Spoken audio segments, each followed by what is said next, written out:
అందరికీ నమస్కారం. అమ్మతో కన్నయ్య ప్రపంచం ఛానల్కి స్వాగతం. మన ఛానల్లో వీడియోస్ పెట్టక చాలా డేస్ అయింది. దయచేసి ఎవరు ఏమనుకోకండి, ఎందుకంటే మా ఇంట్లో పండుగ చేసాము, అందుకే వీడియోస్ పెట్టడానికి టైమే ఉండలేదు. షార్ట్ వీడియోస్ అయితే అప్పుడప్పుడు పెడతా, కానీ లాంగ్ వీడియో పెట్టాలంటే వాయిస్ ఓవర్ అవన్నీ ఇవ్వాలి కదా, కొంచెం టైం పడుతుందని అందుకే కొంచెం టైం తీసుకొని పెడుతున్నాను. ఈ వీడియోలో వచ్చేసి మేము ఈదమ్మ పండుగ అయితే చేస్తున్నాము. మా ఇంట్లో థర్డ్ టైం అనమాట మేము చేస్తుంది. మా పెళ్లి కాక ముందుకు ఆల్రెడీ 2 టైమ్స్ చేశారు, పెళ్ళైన తర్వాత ఇది ఫస్ట్ టైం అనమాట. పండుగ వచ్చేసి 2 డేస్ చేస్తారు, సాటర్డే సండే. ఈ వీడియో వచ్చేసి సాటర్డే రోజు మార్నింగ్ అనమాట. మైలలన్నీ తీసిన తర్వాత అందరం స్నానాలన్నీ చేసిన తర్వాత పుట్టగమ్మడానికైతే వెళ్తున్నాము. నేనైతే ఫస్ట్ టైం చూస్తున్నాను అనమాట పుట్టగమ్మడం, కానీ పండుగ మేము ఎప్పుడు చూడలేదు, అందుకే ఫస్ట్ టైం ఎక్స్పీరియన్స్ చేస్తున్నా కాబట్టి కొత్తగా ఉంది నాకు, అందుకే గుర్తుగా ఉంటుంది కదా అని వీడియో అయితే తీస్తున్నాను. మా ఇంట్లో ఈదమ్మ పండుగ ఎలా చేసామో మీరు కూడా చూడండి. ఈ వీడియో మరీ లెంతీగా అయితే పెట్టలేదు, ఎందుకంటే చూసేవారు కూడా బోర్ కొట్టొద్దు కదా, అందుకే చిన్నగా షార్ట్గా పెట్టానమాట. మీకు కూడా నచ్చుతుంది, తప్పకుండా చూసి ఎలా ఉందో కామెంట్ బాక్స్లో కామెంట్ చేయడం అయితే మర్చిపోకండి.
పుట్టగమ్మడం అయితే అయిపోయింది.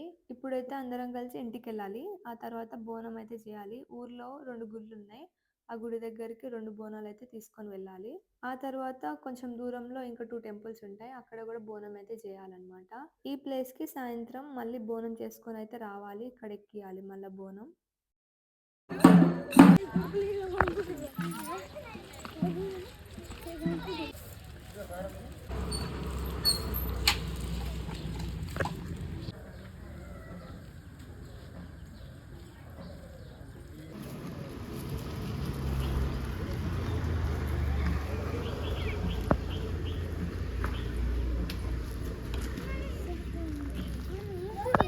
కన్నయ్య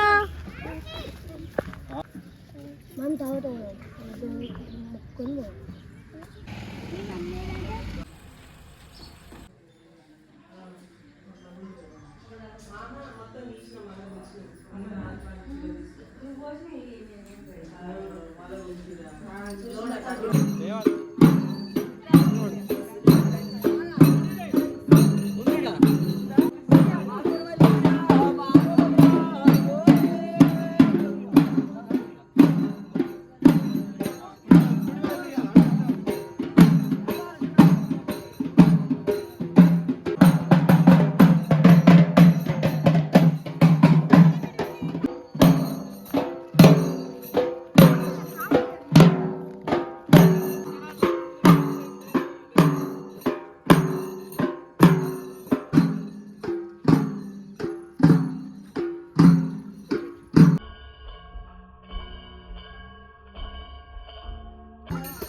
చిన్నమ్మ వారి ఇంట్లో కళ్యాణమా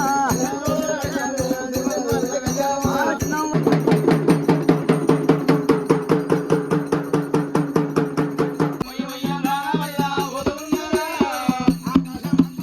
హరీష్ పెడిగా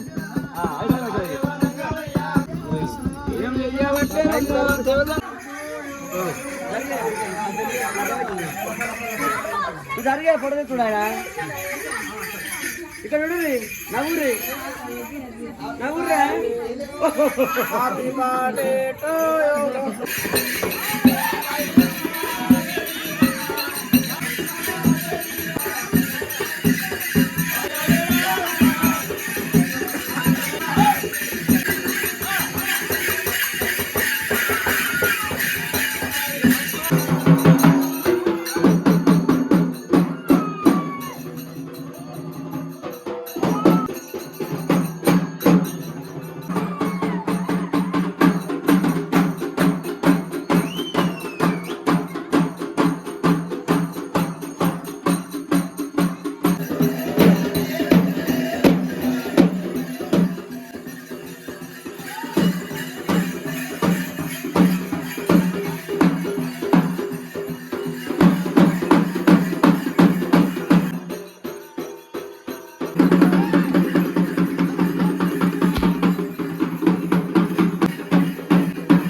ఓం లక్ష్మీనారాయణ ఇలా మా ఇంట్లో మా ఇదమ్మ తల్లి పండుగ అయితే చేసాము. ఈ పండుగ వీడియో 10 మినిట్సే ఉంది, కానీ మాకు ఎప్పటి నుంచో ప్రిపరేషన్ జరుగుతున్నాయి అన్నమాట ఈ 2 డేస్ కోసం. ఈ వీడియో ఎలా ఉందో కమెంట్ బాక్స్లో కమెంట్ చేయండి. అలానే ఈ వీడియో నచ్చితే లైక్ చేసి సబ్స్క్రైబ్ చేయడం మాత్రం మర్చిపోకండి. మీలో ఎవరికైనా ఇదమ్మ తల్లి స్టోరీ తెలుసుకోవాలని ఉంటే కమెంట్ బాక్స్లో కమెంట్ చేయండి. తెలియని వారి కోసం స్టోరీ అయితే చెప్తాను. ఇలానే మరిన్ని మంచి వీడియోలతో మీ ముందుకైతే వస్తాను. అంతవరకు మళ్ళీ కలుద్దాం.